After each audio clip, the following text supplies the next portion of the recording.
Hello all welcome back to Yashasvi Vamshika cooking and tips channel. ఈ tips తోటి మనం కిచెన్లో చేసుకునే రోజువారీ పనులు చాలా సులువుగా అయితే చేసుకోవచ్చు అండి. ఫస్ట్ టిప్ని అయితే చూసిద్దాము. స్వెటర్స్ అనేవి ఈ రోజుల్లో ప్రతి ఒక్కరు వాడుతూ ఉంటాం కదండి. అయితే కొన్నిసార్లు వీటిని ఉతకడానికి కూడా ఛాన్స్ ఉన్నది కదా, రెగ్యులర్గా వాడుతూ ఉంటాం కాబట్టి. ఎట్ ద సేమ్ టైం ఏంటంటే ఉతికినా కానీ ఆరవు కదండి, కొంచెం బ్యాడ్ స్మెల్ అనేది రాకుండా ఉండాలి. మనకి ఉతకకపోయినా కానీ ఉతికినప్పుడు మంచి వాసన వస్తూ ఉండాలంటే ఈ సింపుల్ ట్రిక్ని అయితే ట్రై చేయండి. బేకింగ్ సోడా ఉంటుంది కదా, బేకింగ్ సోడా తీసుకొని మనకి స్ట్రైనర్ ఒకటి దానిపైన మొత్తం జల్లేసేసేయండి. హుడీ ఉంటుంది కదండి, హుడీ పార్ట్లో కూడా ఖచ్చితంగా అయితే జల్లేసుకోవాలండి. ఎందుకంటే హెడ్ పైన వేసుకుంటూ ఉంటాం కాబట్టి ఆయిల్ అలాగే అంటుతూ ఉంటుంది కాబట్టి బ్యాడ్ స్మెల్ అనేది వస్తూ ఉంటుంది కదా. హుడీ పైన కూడా వేసేసి మొత్తం ఒక పాత సాక్స్ ఏదైనా ఉంది, ఆ పాత సాక్స్తో మొత్తం అప్లై చేసేసండి. ఆ తర్వాత అప్లై చేసుకున్న తర్వాత మొత్తం పోగొట్టేసేసేయండి. ఆ తర్వాత టాల్కమ్ పౌడర్ ఉంది, టాల్కమ్ పౌడర్ స్ట్రైనర్లో వేసేసుకొని మొత్తం అప్లై చేసేయండి. ఒకటి మాత్రం గుర్తుపెట్టుకోండి, ఇక్కడ తడిగా అసలు ఉండకూడదు. తడి దానిపైన మీరు చేసేసారో అనుకోండి అంతా అంటుకుపోతుందండి, అసలు వదిలితే మనం ఎంత నీట్గా క్లీన్ చేసినా పోదు. కాబట్టి మీరు పొడిగా ఉన్నప్పుడు మాత్రమే ఈ విధంగా టాల్కమ్ పౌడర్ అండ్ అలా బేకింగ్ సోడా వేసి అప్లై చేసి మొత్తం దులిపేసేసండి పాత సాక్స్తో. మనకి ఎలాంటి బ్యాడ్ స్మెల్ అనేది లేకుండా ఉంటుందండి. అంటే బేకింగ్ సోడా వేసాం కాబట్టి బ్యాక్టీరియా అనేది ఫామ్ అవ్వకుండా అయితే ఉంటుంది. నెక్స్ట్ టిప్ వచ్చేసి పిల్లలు ఎలాంటి స్కర్ట్స్ అని వాడుతూ ఉంటారు కదా, లోపల దీంతో పాటు షార్ట్ కూడా వేస్తూ ఉంటాం కదా. వీళ్ళు ఆడుకునే అప్పుడు ఏంటంటే స్కర్ట్ అనేది పైకి వెళ్ళిపోతూ ఉంటుంది కదండి, అప్పుడు ఇబ్బంది పడుతూ ఉంటారు ఆడుకోవడానికి కూడా. అలా ఇబ్బంది పడకుండా ఉండాలి అంటే డబల్ టేప్ ప్లాష్ ఉంటుంది కదండి, డబల్ టేప్ ప్లాష్ని తీసుకొని లోపల షార్ట్కి ఈ విధంగా మనం డబల్ టేప్ ప్లాష్ వేసి స్కర్ట్ని కనుక అంటించేసాము అనుకోండి, వాళ్ళు ఎంత ఆడుకుంటున్నా సరే డబుల్ టేప్ ప్లాస్టర్ ఉంటుంది కాబట్టి స్కర్ట్ అనేది పైకి వెళ్ళడం జరగదు. అండ్ అలానే వాళ్ళు కూడా ఫ్రీగా అయితే ఆడుకుంటూ ఉంటారు. ఐ హోప్ ఈ టిప్ కూడా నచ్చితే కనుక ప్లీజ్ ఒక లైక్ ఇవ్వండి. మీరు ఒక లైక్ ఇవ్వడం నాకు చాలా సపోర్టివ్గా ఉంటుంది, మోటివేషన్గా ఉంటుంది. కాబట్టి ప్లీజ్ లైక్ ఇచ్చి సపోర్ట్ చేయండి. నెక్స్ట్ టిప్ వచ్చేసి మనకి మస్కిటో బ్యాట్ ఉంటుంది కదా, మస్కిటో బ్యాట్కి ఛార్జింగ్ పెట్టాలంటే ఇబ్బందిగా ఉంటుంది కదండి. అలా కాకుండా మనకి టిష్యూ పేపర్ ఉంటుంది కదా, టిష్యూ పేపర్ రోలర్స్ ఉంటాయి కదా, అయిపోయిన తర్వాత ఈ రోలర్స్ని పడేస్తూ ఉంటాం కదా అనవసరం అని చెప్పేసి దాన్ని తీసుకొని డబల్ టేప్ ప్లాస్టర్ కానివ్వండి, లేదు అంటారు గ్లూ కానీ అంటించేసి పెట్టేసామనుకోండి, మనకు ఛార్జింగ్ పాయింట్ పెట్టుకోవడం చాలా ఈజీగా అయితే ఉంటుంది, కిందకి పడిద్ది అనే టెన్షన్ లేకుండా అయితే ఉంటుంది. అండ్ నెక్స్ట్ టిప్ వచ్చేసి ఇలాంటి షూస్లో కనుక ఇలాంటి లేయర్ కనుక వచ్చింది అనుకోండి, ఇది కొన్ని రోజులకి ఏమవుతుందంటే చిరిగిపోతున్నట్లు అవుతుంది. At the same time bad smell కూడా వస్తూ ఉంటుంది కదండి, లోపలే ఉంటుంది కాబట్టి అలా బ్యాడ్ స్మెల్ రాకుండా ఉండాలి. అట్ ద సేమ్ టైం మనకి త్వరగా పాడవకుండా ఉండాలి అనుకుంటే పాత సాక్స్ ఏదైనా ఉంది అనుకోండి, ఈ షూస్ ఎప్పుడైతే మీరు వేసుకుంటూ ఉంటారో ఆ టైంలో కనుక పాత సాక్స్ ఏదైనా ఉంది అనుకోండి, ఆ సాక్స్ కనుక వేసేసుకున్నాము, అది లోపల లేయర్ ఏదైతే తీసి సాక్స్ కనుక వేసుకున్నాము అనుకోండి, అది త్వరగా పాడవదు. At the same time bad smell అనేది కూడా లేకుండా అయితే ఉంటుంది. నెక్స్ట్ టిప్ వచ్చేసి ఐరన్ చేసుకునేటప్పుడు కరెంట్ లేదు అనుకోండి, మనం అర్జెంటుగా బయటికి వెళ్ళాలి, ఐరన్ బాక్స్ పని చేయడం లేదు అంటారా, కరెంట్ లేదు అనుకోండి, ఆ టైంలో మనం ఐరన్ చేయాలనుకుంటే ఐస్ ప్యాక్ కనుక మీ ఇంట్లో ఉంది అనుకోండి, ఐస్ ప్యాక్ మనం ఐరన్ బాక్స్ లాగా యూజ్ చేసుకోవచ్చు అండి. సేమ్ మనకి ఐరన్ చేసినంత నీట్గా రాదులే కానివ్వండి, ఎక్కువ ముడతలు కనుకొని అంటే మనం వేసుకొని వెళ్ళడానికి ఇబ్బంది పడుతూ ఉన్నప్పుడు ఈ సింపుల్ ట్రిక్ని అయితే ట్రై చేయండి. అంతగా ముడతలు అనేవి లేకుండా అయితే ఉంటాయి. ఐరన్ చేసినంత నీట్గా క్లీన్ అవుతుందని నేనే చెప్తున్నాను, కొంచెం బెటర్గా అయితే కవర్ అవుతుంది. నెక్స్ట్ టిప్ వచ్చేసి నార్మల్ లిప్స్టిక్ అయినా కానివ్వండి, మనకి ఎక్కువ కాస్ట్లీ లిప్స్టిక్స్ అంటే మాయిశ్చరైజర్తో కలిపి ఉంటాయి కదండి. నార్మల్ లిప్స్టిక్ మన ఇంట్లో ఉంది అనుకోండి, ఎక్కువ కాస్ట్లీ లిప్స్టిక్ మాయిశ్చరైజర్ లిప్స్టిక్ కొనే పని లేకుండా సింపుల్గా ఇది Vaseline petroleum gel plus lipstick కొంచెం తీసుకొని ఈ విధంగా క్యాండిల్ సహాయంతో మెల్ట్ చేసాము అనుకోండి, మనకి కాస్ట్లీ మాయిశ్చరైజర్ లిప్స్టిక్ ఇంట్లోనే తయారు చేసుకునే వాళ్ళం అయితే అవుతామండి. ఈ రెండు ఈ విధంగా మెల్ట్ అయిన తర్వాత ఒక వ్యాజ్లిన్ డబ్బాలో కనుక పోసేసుకున్నామే అనుకోండి, మనకి ఇంట్లోనే కాస్ట్లీ లిప్స్టిక్ అనేది తయారు చేసుకోవచ్చు అండి. ఈ చలికాలంలో ఏంటి అంటే నార్మల్ లిప్స్టిక్ వేసుకున్నాం అంటే లిప్స్ అనేవి డ్రై అయిపోతూ ఉంటాయి కదా, ఈ విధంగా వ్యాజ్లిన్ పెట్రోలియం జెల్ కలిపిందిగానే వేసేసుకున్నామండి, లిప్స్ అయితే డ్రై అవ్వకుండా అయితే ఉంటాయి. పని లేకుండా ఇంట్లోనే మాయిశ్చరైజర్ లిప్స్టిక్ అనేది ఈజీగా అయితే తయారు చేసుకోవచ్చు. నెక్స్ట్ టిప్ వచ్చేసి కొబ్బరి చిప్పల నుంచి కొబ్బరిని తీయాలని చాలా ఇబ్బంది పడుతూ ఉంటాం కదండి. అలా కాకుండా ఒక 2-3 మినిట్స్ అండి వేడి చేస్తే సరిపోతుంది, ఎక్కువసేపు కూడా వేడి చేయాల్సిన అవసరం లేదు. మీరు నేను చేతితోనే తీస్తున్నాను చూడండి, చేతితో పట్టుకు ఎక్కువ కాలం కావట్లేదండి, కొంచెం గోరువెచ్చలు అయితే సరిపోతుంది. తర్వాత చాక్ తీసుకొని బ్యాక్ సైడ్ కింద ఈ విధంగా ప్రెస్ చేసామనుకోండి, మనకి ఈజీగా కొబ్బరి చిప్ప అయితే వస్తుందండి. మనకి ఏంటి అని అంటే కొన్నిసార్లు డైరెక్ట్ కనుక పచ్చిది కనుక తీసామనుకోండి, చిన్న చిన్న పీసెస్ విడిపోయే ఛాన్స్ కూడా ఉంటుంది కదా కొబ్బరి. అలా కాకుండా ఈ విధంగా కొంచెం గోరువెచ్చలు చేసి తీసామనుకోండి, మనకి కొబ్బరి ఈజీగా అయితే వచ్చేస్తుంది. ఐ హోప్ టిప్ కూడా నచ్చితే ఏది బాగా నచ్చిందని కమెంట్ బాక్స్లో కమెంట్ చేయండి. నెక్స్ట్ టిప్ వచ్చేసి ఇలాంటి కాస్ట్లీ పట్టు చీరల బ్లౌజులు అయితే ఉంటాయి కదండి, వర్కుల బ్లౌజులు కాదండి, నార్మల్ బ్లౌజులు అయినా ఏమైనా పర్లేదండి. మనం ఏంటంటే డైరెక్ట్ కనుక వేసేసుకున్నామనుకోండి, స్వెట్ ఎక్కువగా ఉన్న వాళ్ళు ఉంటారు కదండి, మనకి అండర్ ఆర్మ్స్లో స్వెట్ అనేది ఎక్కువ ఆ మార్క్ అయితే కనిపిస్తూ ఉంటుంది కదా. కొంతమంది ఏం చేస్తారు అని అంటే ఆ మార్క్ కనిపిస్తే స్వెట్ ప్యాడ్స్ అనేవి వాడుతూ ఉంటారు కదండి. ఇన్ కేస్ మీకు స్వెట్ ప్యాడ్స్ కనుక అవైలబుల్లో లేవు అనుకోండి, శానిటరీ ప్యాడ్ అయితే కంపల్సరీ ప్రతి ఒక్కళ్ళ ఇంట్లో ఉంటుంది కదండి. లేడీస్ ఉన్న వాళ్ళ ఇంట్లో శానిటరీ ప్యాడ్ని తీసుకొని ఈ విధంగా కట్ చేసి సేమ్ అలాగే మనకి అండర్ ఆర్మ్స్లో స్వెట్ ప్యాడ్స్ ఎక్కడైతే పెట్టుకుంటూ ఉంటామో అండర్ ఆర్మ్స్లో కనుక పెట్టేసుకున్నామే అనుకోండి, మనకి స్వెట్ ప్యాడ్స్ లాగైతే ఉపయోగించాం. మన దీనివల్ల మన బ్లౌజ్ అయితే ఆ స్వెట్ మార్క్స్ అనేవి లేకుండా అయితే ఉంటాయి. ఐ హోప్ టిప్ కూడా నచ్చిందని అనుకుంటున్నాను. స్టిప్ వచ్చేసి ఇలాంటి టీ షర్ట్స్ కనుక పిల్లలు స్కూల్కి వేసుకొని వెళ్తూ ఉంటారు కదండి. ఇవి కనుక మనం ఈ చలికాలం నిండా త్వరగా ఆరవు కదా, అట్ ద సేమ్ టైం మనకి తడితడిగా ఉన్నట్లు అనిపిస్తుంది, బ్యాడ్ స్మెల్ కూడా వస్తూ ఉంటాయి కదా. అలాంటప్పుడు మనకి కుక్కర్ ఉంటుంది కదండి, కుక్కర్ లేదంటే మీకు ఏదైనా స్టీల్ గిన్నె ఏదైనా కానీ ఏదైతే తీసుకోవచ్చండి. తీసుకొని ఒక 5 మినిట్స్ వేడి చేసేసేయండి. 5 మినిట్స్ వేడి చేసిన తర్వాత కొంచెం మందంగా ఏవైతే ఉంటాయో వాటిని అడుగును పెట్టేసేయండి. మీకు కొంచెం బట్టలు తడిగా ఉన్నాయి అనుకోండి, కొంచెం స్మెల్ వస్తున్నాయి అనుకోండి, ఈ విధంగా కొంచెం వేడి చేసేసి కుక్కర్ని దానిపైన కానీ అడుగును మందం పాటివి పెట్టేసేసి బట్టలు ఏవైతే ఉన్నాయో దానిపైన కనుక పలుచపాటి పెట్టేసి 5 నిమిషాలు కనుక వదిలేసామను ఈ వేడిదనానికి ఏంటంటే బట్టల్లో ఉన్న తడి అనేది లేకుండా ఉంటుంది. అట్ ద సేమ్ టైం మనకి స్మెల్ అనేది కూడా ఏమైతే లేకుండా అయితే ఉంటుంది. ఇన్కేస్ స్మెల్ వచ్చిందనుకో టాల్కమ్ పౌడర్ అప్లై చేసేసామని కూడా స్మెల్ అనేది కూడా లేకుండా అయితే ఉంటుంది. నెక్స్ట్ టిప్ వచ్చేసి నెయిల్ పాలిష్ వేసుకున్నప్పుడు ఈ విధంగా క్లిప్ కనుక పెట్టేసి వేసుకున్నామే అనుకోండి, నెయిల్ పాలిష్ పక్కకు పోయేదని ఛాన్సే ఉండదండి. మనకి లేదు అనుకోండి, ఇలా డైరెక్ట్గా ఒక ఫింగర్ పెట్టేసి వేసుకున్నాము అనుకోండి పక్కకు పోతుంది కదా. అలా కాకుండా ఈ విధంగా క్లిప్ పెట్టి వేసుకున్నాం, మంచి హోల్డర్ లాగా ఉంటుంది, పక్కకు నెయిల్ పాలిష్ పక్కకు పోనే పోదు. స్టిప్ వచ్చేసి మనం డీప్ ఫ్రై చేసుకుంటాం అనుకోండి, నలుపుగా అయిందని కొంత ఆయిల్ పడేస్తూ ఉంటాం కదండి అడుగుది. అలా పడేయకుండా దాన్ని ఇప్పుడు రీయూజ్ ఎలా చేయాలో చూద్దామండి. ఒక బౌల్లో కొంచెం అయితే వాటర్ తీసుకుందాం, దానిలో ఎసెన్షియల్ ఆయిల్ అలాగే ఏదైతే మనం పడేద్దామో అనుకున్నామో ఆ ఆయిల్ని తీసుకొచ్చి ఈ బౌల్లో వేసేసండి. తర్వాత ఇలాంటి డిస్పోజబుల్ గ్లాస్ ఉంది అనుకోండి, అది మధ్యలోకి అయితే కట్ చేస్తుంది. ఇలాంటి గ్లాస్ మీకు అవైలబుల్లో లేదు అనుకోండి, వాటర్ బాటిల్ అయినా కట్ చేయించండి. ఈ విధంగా మధ్యలోకి అయితే హోల్డ్ చేసేసుకొని ఒత్తు అయితే పెట్టేసుకురండి. ఆ తర్వాత మనం వెలిగించాము అనుకోండి, ఇది వెలిగినంత సేపు కూడా మంచి వాసన అయితే వస్తూ ఉంటుంది. నెక్స్ట్ టిప్ వచ్చేసి వెనిగర్ ఉంటుంది, వెనిగర్ ఒక గరిటె అయితే తీసేసుకున్నాండి. మనం బట్టల్లో వేసుకుంటూ ఉంటాం washing machine liquid, Surf Excel Matic liquid, అది కూడా ఒక పావు గరిటె అయితే తీసేసుకున్నాండి. వెనిలా ఎసెన్స్ కూడా ఒక స్పూన్ అయితే తీసేసుకున్నాను. దీనిలో కోకోనట్ ఆయిల్ కూడా కొబ్బరి నూనె కొంచెం ఫ్యూ డ్రాప్స్ అయితే వేసేసుకున్నానండి. ఫస్ట్ ఈ 4 బాగా కలిసిపోవాలని బాగా కలిపేసుకోవాలి. ఆ తర్వాత ఒక స్ప్రే బాటిల్లో కనుక పోసేసుకోండి. దీన్ని దేనికి ఉపయోగిస్తామని మన డ్రెస్సింగ్ టేబుల్స్ కానివ్వండి, లేదంటే స్టడీ టేబుల్స్ కానివ్వండి, దివాన్స్ కానివ్వండి, డోర్స్ కానీ ఏవైనా సరే దుమ్ము రిపీటెడ్గా పడుతూ ఉంటుంది కదండి. అలాంటప్పుడు ఈ స్ప్రేతో కనుక మనం క్లీన్ చేసుకున్నాము అనుకోండి, రిపీటెడ్గా మనకు దుమ్ము అనేది పడకుండా ఉంటుంది. అట్ ద సేమ్ టైం మంచి షైనింగ్ కూడా అవుతుంది. ఇక్కడ ఇందాక డ్రెస్సింగ్ టేబుల్ అయితే క్లీన్ చేశానండి, స్టడీ టేబుల్, దివాన్, అలాగే డోర్స్ కూడా నీట్గా క్లీన్ చేసుకొని చాలా నీట్గా అయితే ఉంటాయి. నెక్స్ట్ టిప్ వచ్చేసి నెయిల్ రిమూవల్ ఉంటుంది కదండి, క్యాప్ కనుక ఊడిపోయింది అనుకోండి, మనకి బట్టల్లో ఈ నెయిల్ రిమూవల్ కనుక పెట్టేసుకొని వెళ్ళామనుకోండి ఊరు వెళ్ళేటప్పుడు, ఆ నెయిల్ రిమూవల్ మొత్తం కింద పడి ఒలికిపోయి లీక్ అవుతూ ఉంటుంది కదండి. అలా లీక్ అవ్వకుండా ఉండాలి అని అంటే ఈ విధంగా టిష్యూ పేపర్ కనుక పెట్టేసి లేదంటే న్యూస్ పేపర్ కనుక పెట్టేసి క్యాప్ పెట్టేసుకున్నామే అనుకోండి, లీక్ అవడం అనేది ఉండనే ఉండదు.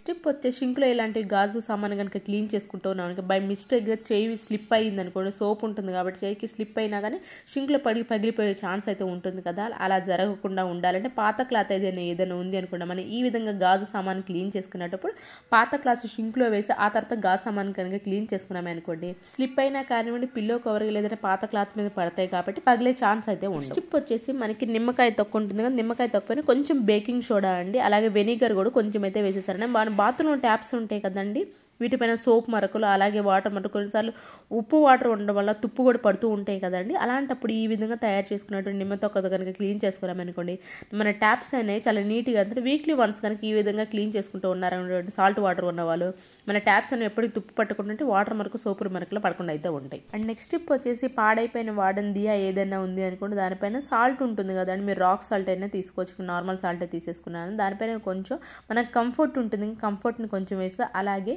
కర్పూరం ఉంటాయి కదండి, కర్పూరాన్ని ఈ విధంగా నలిపేసి ఒక్కసారి కలిపేసేసి దీన్ని బాత్రూంలో కనుక ప్లేస్ చేసుకున్నామే అనుకోండి, బాత్రూమ్ నుంచి బ్యాడ్ స్మెల్ అయితే ఇదైతే కంట్రోల్ అయితే చేస్తుంది. అట్ ద సేమ్ టైం మనకి మంచి వాసన కూడా వస్తుంది. అండ్ నెక్స్ట్ టిప్ వచ్చేసి కేక్ చేసేటప్పుడు ఖచ్చితంగా బటర్ పేపర్ అనేది కావాలి కదండి. అయితే కొంతమంది బటర్ పేపర్ లేకుండా కూడా చేసుకుంటారులే, కానివ్వండి ఎవరికైనా సరే బటర్ పేపర్ కావాలి అనుకునే వాళ్ళు ఎవరైనా ఉన్నారంటే ఆ టైంలో మనకి బటర్ పేపర్ అవైలబుల్లో లేదు అనుకోండి, ఒక వైట్ పేపర్ అయితే తీసుకోండి, A4 షీట్, పిల్లలు బుక్స్లో కూడా ఉంటాయి కదండి. ఈ విధంగా తీసేసుకొని మనకు వంట చేసుకునే ఆయిల్ ఉంటుంది కదండి, ఆయిల్ కనుక అప్లై చేస్తే మనకి ఇంట్లోనే బటర్ పేపర్ అనేది ఈజీగా రెడీ అయిపోయింది. నెక్స్ట్ టిప్ వచ్చేసి నాన్ స్టిక్ ప్యాన్స్ ఉంటాయి కదండి, ఏదైనా ఐటమ్ మనకి డీప్ ఫ్రై ఐటమ్స్ చేసుకున్నామే అనుకోండి, దీనిలో ఈ విధంగా ఆయిల్ అనేది ఉంటుంది కదండి, దీన్ని ఈ విధంగానే మనం షింక్లో వేసాం గ్రీన్ స్క్రబ్బర్ పెట్టి ఎక్కువ రుద్దాల్సి ఉంటుందండి, అప్పుడు కానీ ఈ ఆయిల్ అనేది పోదు కదా. అలా కాకుండా మనం ఫస్టే ఇది టిష్యూ పేపర్తో కానివ్వండి, లేదు అంటారు న్యూస్ పేపర్తో కానీ క్లీన్ చేసి ఆ తర్వాత కనుక మనం గ్రీన్ స్క్రబ్బర్తో కానీ క్లీన్ చేసుకున్నామే అనుకోండి, నాన్ స్టిక్ ప్యాన్ జిడ్డు పోవడానికి ఎక్కువ స్క్రబ్బర్ పెట్టి రుద్దాల్సిన పనే లేకుండా ఉంటుందండి. ఈజీగా ఒకసారి క్లీన్ చేస్తే ఈజీగా అయిపోతుంది, దానివల్ల మన నాన్ స్టిక్ ప్యాన్ అనేది పాడవు. నెక్స్ట్ టిప్ వచ్చేసి ఆరెంజెస్ ఉంటాయి కదా, కొంతమంది ఏంటంటే ఈ విధంగా పీసెస్గా తింటారు, కొంతమంది జ్యూస్ అయితే చేసుకుంటారంట. ఆ టైంలో మనకి జ్యూస్ చేసుకోవాలి అనుకున్నప్పుడు కరెంట్ లేకపోయినా కానివ్వండి, లేదు అంటారు జ్యూసర్ తీసి క్లీన్ చేసి అంత పెద్ద ప్రాసెస్ అనుకున్న ఎవరైనా సింపుల్గా ఈ విధంగా అయితే చేసేసుకోవచ్చు. జ్యూస్ని ఒక స్టెయినర్ ఏదైనా ఉంది అనుకోండి, దానిపైన పీసెస్ వేసేసుకొని గ్లాస్తో ఈ విధంగా ప్రెస్ చేసామనుకో జ్యూస్ అనేది రెడీ అయిపోతుంది. మనకి విత్తనాలు కూడా సపరేట్ అయిపోతుంది. దీనికోసం సపరేట్గా మనం స్టెయిన్ చేయాల్సిన అవసరమే లేకుండా ఒకేసారి విత్తనాలు సపరేట్ అయిపోయి వస్తాయి కాబట్టి జ్యూస్ని మనం జ్యూసర్ లేకుండానే తాగేసుకోవచ్చు. నెక్స్ట్ టిప్ వచ్చేసి ఆనియన్ కానీ లేదంటే వెల్లుల్లి కానీ కట్ చేసినప్పుడు చేతులు స్మెల్ వస్తూ ఉంటాయి కదండి, ఘాట్ స్మెల్, ఆ స్మెల్ రాకుండా ఉండి టీ బ్యాగ్స్ కనుక ఒకసారి 5 minutes రబ్ చేసామంటే స్మెల్ అనేది రాకుండా అయితే. నెక్స్ట్ టిప్ వచ్చేసి కుక్కర్లో మనం రైస్ పెట్టుకున్నామనుకోండి, ఒక గ్లాస్ రైస్కి 2 glasses వాటర్ అయితే పోస్తూ ఉంటాం కదా, అయితే పప్పు కనుక పెట్టేసుకున్నాను సరిగా క్వాంటిటీ అనేది తెలియదు కదా ఎన్ని వాటర్ పోయాలి అని చెప్పేసి, అలాంటప్పుడు పప్పు పొంగుతూ ఉంటుంది కదా, అలా పొంగకుండా ఉండాలి, మన గ్యాస్ అంతా ఖరాబ్ అవ్వకుండా ఉండాలి అనుకుంటే పప్పు వేసేటప్పుడు మీరు ఒక స్పూన్ కనుక వేసేసి ఆ తర్వాత పప్పు పెట్టేసామనుకోండి, మనకు కుక్కర్ అనేది పైకి వాటర్ ఓవర్ఫ్లో అయితే కాకుండా అయితే ఉంటే మన గ్యాస్ పాడవకుండా అయితే ఉంటుంది. నెక్స్ట్ టిప్ వచ్చేసి నెయిల్ పాలిష్ వేసుకుంటున్నాము అనుకోండి, ఇలా ఫింగర్కి వేసుకునేటప్పుడు ముఖ్యంగా చేతులకు వేసుకునేటప్పుడు పక్కకు పోతూ ఉంటుంది కదండి, మళ్ళీ దాన్ని తుడుచుకోవాలి. అలా కాకుండా ఏదన్నా క్లచ్చర్ ఉంది అనుకోండి, క్లిప్, ఆ క్లిప్ కనుక పెట్టేసుకున్నాము అనుకోండి వేలికి, మనకి ఈజీగా అయితే వేసేసుకోవచ్చు అండి, పక్కకు అనేది పోకుండా అయితే ఉంటే మంచి హోల్డర్ లాగా అయితే. చింతపండు ఎక్కువ క్వాంటిటీలో కనుక తీసుకొచ్చుకున్నామే అనుకోండి, త్వరగా పురుగు పట్టే ఛాన్స్ ఉంటుంది, at the same time colour కూడా మారిపోతూ ఉంటుంది కదని. అలా కాకుండా ఈ విధంగా కనుక స్టోర్ చేశారు అనుకోండి, మీకు 1 year అయినా సరే పురుగు పట్టదు, కలర్ కూడా చేంజ్ అవుతుందండి. దానికోసం ముందు ముఖ్యంగా చింతపండు పురుగు పట్టడానికి ఏంటి అని అంటే విత్తనాలు ఉంటాయి కదా, విత్తనాల ద్వారా పురుగు అనేది పడుతూ ఉంటుంది కాబట్టి విత్తనాలు అట్ ద సేమ్ టైం పీచులు ఉంటాయి కదండి, ఆ పీచులు తీసేసేయండి. తర్వాత ఈ విధంగా ఒక బాక్స్ తీసుకొని దానిలో వేసేసి రాక్ సాల్ట్ ఉంటుంది, రాక్ సాల్ట్ వేసేసండి. మీకు ఎక్కువ క్వాంటిటీలో కనుక ఉంది అనుకోండి, ఈ విధంగా రాక్ సాల్ట్ వేసిన తర్వాత దానిపైన మళ్ళీ చింతపండు పెట్టేటది కనుక పెట్టేసుకున్నారనుకోండి, 1 year అయినా సరే మనకి పురుగు పట్టదు, అట్ ద సేమ్ కలర్ కూడా మారనైతే మారదు. నెక్స్ట్ టిప్ వచ్చేసి టీ పౌడర్ ప్యాకెట్స్ ఉంటాయి కదండి, టీ పౌడర్ వాడేసిన తర్వాత ఈ ప్యాకెట్ని అనవసరం అని చేసి పడేస్తూ ఉంటాం కదండి, అయితే వీటిని ఇప్పుడు రీయూజ్ ఎలా చేయాలో చూద్దామండి. దానికోసం పైన అంతా కట్ చేశాను, లోపల మనకి అల్యూమినియం ఫాయిల్ లాగా ఉంటుంది, ఆ పేపర్ కూడా తీసేసానండి. దీనికి డబల్ టేప్ ప్లాష్ ఉంటుంది కదా, ప్లాష్ని బ్యాక్ సైడ్ అయితే అంటించేసారండి. దీన్ని బాత్రూంలో కనుక పెట్టేసుకున్నామే అనుకోండి, ఇలాంటి చిన్న చిన్న క్లిప్స్ పెట్టుకోవచ్చు, అట్ ద సేమ్ టైం ఇలాంటి క్రీమ్స్ ఏమైనా ఉన్నాయి అనుకుంటే బాత్రూంలో వాడుకునే కూడా పెట్టేసుకోవచ్చు. నెక్స్ట్ టిప్ వచ్చేది, ఇది చలికాలం కాబట్టి ఏసీలు అనేవి వాడడం కదండి, కాకపోతే మనం చేసే మిస్టేక్ ఏంటి అంటే ఏసీ రిమోట్లో ఈ విధంగా బ్యాటరీస్ అయితే ఉంచేస్తాం కదండి, అయితే ఇలా ఉంచడం వల్ల మన రిమోట్ అని చెప్పేసి పాడైపోతుంది, అట్ ద సేమ్ టైం మనకు తుప్పు పట్టే ఛాన్స్ కూడా ఉంటాయండి బ్యాటరీస్ అనేవి. అలా కాకుండా ఉండాలి అని అనుకుంటే బ్యాటరీస్ అనేది తీసేసి కనుక ఉంచేసాం అనుకోండి, మనకి ఏసీ రిమోట్ అనేది త్వరగా పాడదు, తుప్పు అయితే పట్టదు. ఈ సెల్స్ ఏం చేయాలి అంటే మనం టీవీ రిమోట్స్ ఉంటాయి కదా, టీవీ రిమోట్లో అయిపోతాయి కదా, ఆ టీవీ రిమోట్లో అయితే వేసుకున్నామనుకోండి ఏసీ రిమోట్ పాడవకుండా అయితే ఉంటుంది. స్టిప్ వచ్చేసి మన కిచెన్లో స్వీట్ ఇలా సున్నుండలు కానివ్వండి, లేదంటే స్వీట్ ఏదైనా ఉంది అనుకోండి, చీమలు ఎక్కువైతే పడుతూ ఉంటాయి కదండి, అలా చీమలు కానివ్వండి లేదంటే చిన్న చిన్న బొద్దింకలు కానీ రాకుండా ఉండాలి అంటే వెనిగర్ ఉంటుంది కదా, ఈ విధంగా దూది కొంచెం అప్లై చేసేసి ఏదైతే మనకి బాక్స్ ఉందో ఆ బాక్స్ కనుక చుట్టి ఈ విధంగా రాసేసామనుకోండి అడుగున, మనకి వెనిగర్ ఘాటు స్మెల్కి బొద్దింకలు కానివ్వండి లేదంటే చీమలు కానివ్వండి ఆ ప్లేస్లోకి అయితే రాకుండా అయితే ఉంటాయి. నెక్స్ట్ టిప్ వచ్చేసి వింటర్ సీజన్లో మన స్కిన్ తెల్లగా ఉంటుంది కదండి, ఎంత మనం మాయిశ్చరైజర్స్ అప్లై చేసినా కానీ స్కిన్ అనేది డ్రై అయిపోతున్నట్లు అనిపిస్తూ ఉంటుంది కదా, అలాంటప్పుడు కోకోనట్ ఆయిల్ ఉంటుంది కదండి, కోకోనట్ ఆయిల్ మనం స్నానం చేసి ఒక్క 10 నిమిషాల ముందు స్కిన్ అంతటికి అప్లై చేసేసి ఆ తర్వాత స్నానం చేసాము అనుకోండి, స్కిన్ అలా డ్రై అవటం తెల్లగా రావడం జరగదని. అట్ ద సేమ్ టైం మనం స్నానం చేసే బకెట్లో ఒక ఫ్యూ డ్రాప్స్ కనుక వేసేసుకున్నామే అనుకోండి, ఆ వాటర్తో కనుక స్నానం చేసాము అనుకోండి, స్కిన్ ఎప్పటికి కూడా మాయిశ్చరైజర్గా అయితే ఉంటుంది. అండ్ నెక్స్ట్ టిప్ వచ్చేసి మనకు వెల్లుల్లి ఈ విధంగా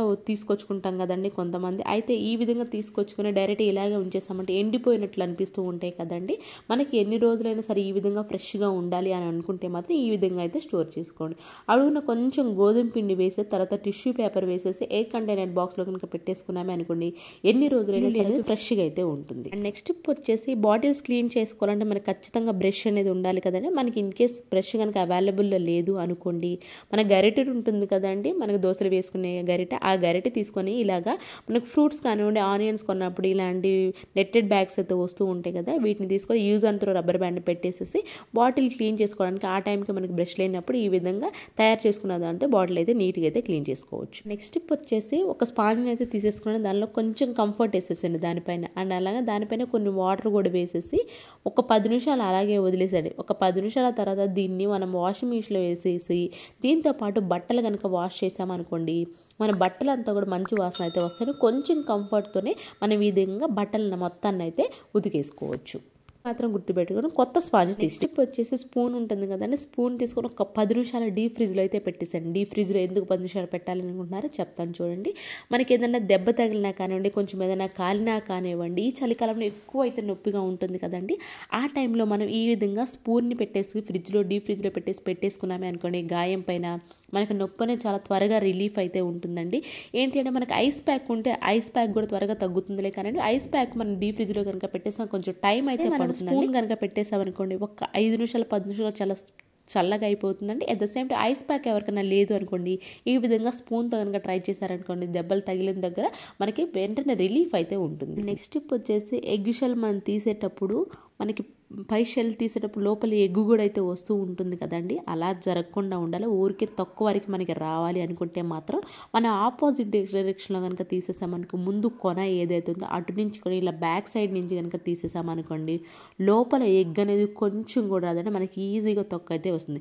పిల్లలకి ఈ విధంగా చెప్పిన తీయించినా కానివ్వండి, ఎన్ని ఎగ్స్ అయినా ఈజీగా అయితే తీసేసుకోవచ్చు. నెక్స్ట్ స్టెప్ వచ్చేసి మనం పూరీ చేసేటప్పుడు ఈ సింపుల్ మెథడ్ కనుక ట్రై చేసామనుకోండి, ఎన్ని పూరీలైనా సింపుల్గా అయితే చేసేసుకోవచ్చు అండి. తక్కువ టైంలో ఎన్ని పూరీలు చేసేయచ్చు. దానికోసం పూరి పిండి ముందుగానే కలిపి పెట్టేసుకుని ఒక ప్లేట్ పైన పెట్టేసేసి కొంచెం ఆయిల్ రాసేసేయండి. ఆ తర్వాత ఈ విధంగా పూరీలాగా చేసేసుకొని ఒక బౌల్ తీసుకొని ఈ విధంగా కట్ చేసుకున్నామే అనుకోండి, మనకు పూరీలు అయితే రెడీ అయిపోతాయండి. మీకు కొంచెం పెద్ద సైజు కావాలి అనుకోండి, పెద్ద బౌల్ అయితే తీసేసుకొని 3 పూరీలు అయితే తయారు చేసుకోవచ్చు. ఇక్కడ నేను చిన్న బౌల్ కాబట్టి నాకు చిన్నగా అయితే వచ్చేసి మళ్ళీ ఆ మిగిలిపోయిన పిండిగా మళ్ళీ సేమ్ ఇదే ప్రాసెస్లో అయితే చేసేసుకోవచ్చు. వల్ల ఏంటి అంటే మనకి తక్కువ టైంలో ఎక్కువ పూరీలు అయితే రెడీ చేసుకోవచ్చు. నెక్స్ట్ టిప్ వచ్చేసి మన ఇంట్లో అనవసరంగా గ్యాస్ కట్టర్ ఏదైనా ఉంది అనుకోండి, దాన్ని అనవసరం అని చెప్పి పడేస్తూ ఉంటాం కదా, దాని మీద యూజ్ లేక. అయితే దాన్ని ఇప్పుడు యూజ్ ఎలా చేయాలో చూద్దామండి. ఈ విధంగా మన బట్టల క్లిప్స్ ఉంటాయి కదా, బట్టల క్లిప్స్ అయితే పెట్టేసుకోవచ్చు. కొన్నిసార్లు మనం ఏం చేస్తాము అని అంటే డ్రెస్ పైన బట్టలు ఆరపెడుతూ ఉంటాం కదా, ఆ టైంలో బకెట్లో వేసుకొని క్లిప్స్ అనేవి తీసుకెళ్తూ ఉంటాం కదా, అలా కాకుండా ఈ విధంగా మనం అనవసరమని దానికి ఏదన్నా గ్యాస్ కట్టర్ కనుక పెట్టేసామనుకోండి, ఈజీగా తీసుకెళ్ళడానికి అయితే ఉంటుంది. అట్ ద సేమ్ టైం మనకి అవసరమైనప్పుడు ఈజీగా అయితే కనిపిస్తాయి క్లిప్స్. నెక్స్ట్ టిప్ వచ్చేసి నిమ్మకాయ ఉంటుంది, ఒకసారి కింద ఈ విధంగా రబ్ చేసామనుకో మనకి జ్యూస్ అంతా లోపల ఈజీగా అయితే వచ్చేస్తుందండి. అయితే చేత్తో కనుక పిండామో అనుకోండి, లోపల ఉన్నది రాదు కదండి, త్వరగా మనకి లోపల కొంచెం అయితే ఖచ్చితంగా ఉండిపోతుంది కదా. అట్ ద సేమ్ టైం గట్టిగా పిండినా కానివ్వండి చేదనే తగులుతూ ఉంటుంది కదా, అలా కాకుండా కొంచెం ఒకసారి ప్రెస్ చేసి ఆ తర్వాత ఈ విధంగా రివర్స్లో కనుక తిప్పేసి ఈ విధంగా నొక్కేసామో అనుకోండి, జ్యూస్ అనేది మొత్తం కంప్లీట్గా అయితే వచ్చేస్తుంది. అంటే అట్ ద సేమ్ టైం చేదు అనేది కూడా లేకుండా అయితే ఉంటుంది. అట్ ద సేమ్ టైం మన జ్యూసర్లో కనుక తీసేసాము అనుకోండి, జ్యూస్ని కొంచెం అడుగుననేది దీనిలో కూడా ఉండిపోతుంది కదండి. అలాంటప్పుడు ఈ విధంగా ఒకసారి జ్యూస్ పిండేసిన తర్వాత మళ్ళీ రివర్స్ కనుక తిప్పేసి పెట్టేసాము అనుకోండి, అడుగునతో సహా చుక్కతో సహా డ్రాప్ కూడా లోపల ఉండకుండా అయితే వచ్చేస్తుంది. నెక్స్ట్ టిప్ వచ్చేసి గ్యాస్ సిలిండర్ క్యాప్ కనుక తీయాలి అంటే ముఖ్యంగా లేడీస్ చాలా ఇబ్బంది పడుతూ ఉంటారు కదండి. సింపుల్గా ఈ ట్రిక్తో కనుక తీసారు అనుకోండి, చాలా ఈజీగానే క్యాప్ అనేది వస్తుందండి. దానికోసం ఫోర్క్ ఉంటుంది కదా, ఫోర్క్ లోపల ఈ విధంగా గుచ్చేసేసి ఎక్కడైతే స్ప్రింగ్లా ఉంటుందో దానికి గుచ్చేసేసేయండి. ఈ విధంగా మనం తీసేసాం అనుకోండి, ఒకేసారి ఫోర్స్ ఉండాలండి మనకి హ్యాండ్కి ఇటువైపు లాగేదానికి ప్లస్ మనకి పైకి లాగేదానికి ఈజీగా ఒకేసారి ఫోర్స్ కనుక పెట్టేసి లాగేసాం అనుకోండి, ఎంత ఇబ్బంది పడకుండానే మన ఈజీగా అనేది క్యాప్ అనేది ఎవరి హెల్ప్ లేకుండా సింపుల్గా అయితే తీసేసి. నెక్స్ట్ టిప్ వచ్చేసి కరోనా టైంలో మనం ప్రతి ఒక్కరు యూజ్ చేసిన మాస్క్ అనేది ఇప్పుడేంటి మనం అనవసరం అని చెప్పి పడేస్తూ ఉన్నాం కదండి. అయితే వీటిని ఇప్పుడు యూజ్ ఎలా చేయాలో చూద్దామండి. దాన్ని కట్ చేసేసండి, మనకి ఎలాస్టిక్ లా ఉంటుందో ఎలాస్టిక్ మొత్తం తీసేసేయండి. ఆ తర్వాత ఇలా ఓపెన్ చేసేసండి. మధ్యలో లేయర్ అయితే మనకు అవసరం ఏమి ఉండదండి, అటువైపు లేయర్ ఇటు లేయర్ అయితే అవసరం కాబట్టి నేను ఆ లేయర్ని ఈ లేయర్ని అయితే తీసేసుకుంటున్నాను. సైడ్కి ఎక్స్ట్రా ఏదైతే ఉందో దాన్ని కూడా కట్ చేశానండి. ఇప్పుడు చిన్న క్యాప్ ఏదైనా ఉంది అనుకోండి, ఇక్కడ నాకు పెద్ద క్యాప్ అవైలబుల్ ఉంది కాబట్టి దీన్ని అయితే తీసేసుకున్నాను. చిన్న క్యాప్ని బట్టి దాన్ని బట్టి చుట్టూ డ్రా చేసుకొని ఆ డ్రా చేసిన దాని ప్రకారం కట్ చేసామనుకోండి, ఒక బాక్స్లో పెట్టేసేసి నెయిల్ రిమూవల్ ఉంటుంది, నెయిల్ రిమూవల్ అయితే వేసేసేయండి. అండ్ ఇదే మనకి ఈజీగా మనకి వైప్స్ అయితే వస్తూ ఉంటాయి కదా, కొంచెం కాస్ట్ ఎక్కువ ఉంటాయి కదా నెయిల్ రిమూవల్ కంటే కూడా నెయిల్ వైప్స్ అనేవి ఎక్కువ ఉంటాయి కదండి. అలా కాకుండా ఇంట్లోనే మనం ఈ విధంగా అనవసరమైన పడేసిన మాస్క్ తోటి మనకు నెయిల్ రిమూవల్ వైప్స్ అనేవి తయారు చేసుకోవచ్చు. నెక్స్ట్ టిప్ వచ్చేసి ఊరు వెళ్ళేటప్పుడు పిల్లల బట్టలు ఎక్కువ పేర్స్ అయితే తీసుకెళ్తూ ఉంటాం కదండి. అయితే మనకు సరిగా ఫోల్డింగ్ ఇంకా లేదు అనుకోండి, ఎక్స్ట్రా బ్యాగ్ అనేది పడుతుంది. అలా కాకుండా మనకు ఒక బ్యాగ్లో అయినా కానీ ఎక్కువ పేర్స్ కనుక తీసుకెళ్ళాలంటే ఈ విధంగా ఫోల్డ్ చేసాము అనుకోండి, ఒకే బ్యాగ్లో మన పిల్లలు చాలా జతలు అయితే పెట్టేసుకోవచ్చు. At the same time shirt pant ఈ విధంగా ఫోల్డ్ చేసుకున్నామంటే ఒకే దగ్గర అయితే ఉండిపోతాయి. దీనివల్ల మనకి లగేజ్ తక్కువ అవుతుంది. అట్ ద సేమ్ టైం మనకి పెయిర్స్ కూడా ఎక్కువ అయితే ఉంటాయి. నెక్స్ట్ టిప్ వచ్చే సోప్ బాక్సెస్ ఉంటాయి కదండి. సోప్ బాక్స్లో ఏం చేస్తాం, మనం అనవసరం అని చెప్పి పక్కన పడేస్తూ ఉంటాం కదా సోప్ వాడేసుకున్న తర్వాత. ఇవి సోప్ అంటే ఒక మంచి స్మెల్ అయితే వస్తూ ఉంటుంది కదా. అలాంటప్పుడు పిల్లలు రెగ్యులర్గా వేసుకునే సాక్స్లు ఉంటాయి కదండి, వాళ్ళు రోజు వేసుకోవడం వల్ల కొంచెం బ్యాడ్ స్మెల్ అయితే వస్తూ ఉంటుంది కదా. అలాంటప్పుడు వీటిని సాక్స్లను నీట్గా వాష్ చేసి సోప్ బాక్స్లో కనుక పెట్టేసుకున్నామే అనుకోండి, ఒక నైట్ మొత్తం ఉంచేసినా చాలండి, మనకి ఆ బ్యాడ్ స్మెల్ అనేది లేకుండా అయితే ఉండి సోప్ వాసనలాగా మంచి వాసన అయితే వస్తూ ఉంటాయి. నెక్స్ట్ టిప్ వచ్చేసి ఇలాంటి సోప్ బాక్స్ కనుక ఉంది అనుకుంటే అడుగున అసలు గ్యాప్ లేకపోవడం వల్ల వాటర్ వెళ్ళిపోయి త్వరగా సోప్ అనేది అరిగిపోతూ ఉంటుంది కదా. అలాంటప్పుడు బ్యాక్ సైడ్ తిప్పేసేసి చాకును కొంచెం వేడి చేసామనుకుని ఈ విధంగా రంధ్రాలన్నీ పెట్టేసుకోవచ్చు. తర్వాత బాటిల్ క్యాప్స్ ఉంటాయి కదా, డబల్ టేప్ ప్లాస్టిక్ పెట్టేసేసి ఈ విధంగా పెట్టేసాము అనుకోండి, సోప్ మనకి అడుగున అనేది వాటర్ అనేది నిలవలేదు. ఇన్ కేసు వాటర్ పడినా కానివ్వండి అడుగున హోల్స్ ఉన్నాయి కాబట్టి వాటర్ అయితే కిందకైతే వచ్చేస్తాయి కాబట్టి మన సోపు త్వరగా అరిగే ఛాన్స్ అయితే ఉండదు.